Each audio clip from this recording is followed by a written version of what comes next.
歡迎收聽提神百香果靈修頻道，願神嘅話語成為你嘅導引。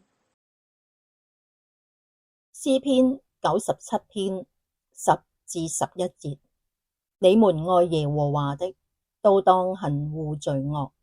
他保護聖民的性命，搭救他們脫離惡人的手。散布亮光是為義人，預備喜樂是為正直人。你們愛耶和華的，都當恨惡罪惡。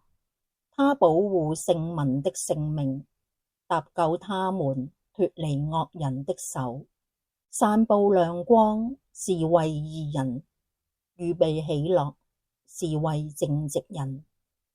神啊，你嘅話語照明我哋嘅心思意念，愛神就當恨惡罪惡，對罪惡要保持敏銳同埋分辨。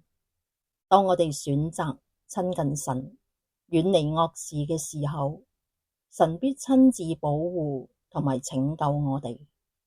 感謝神，你為正直人預備了亮光同埋喜樂，這份喜樂係超越外在環境，因為我哋確信神嘅公義終必彰顯。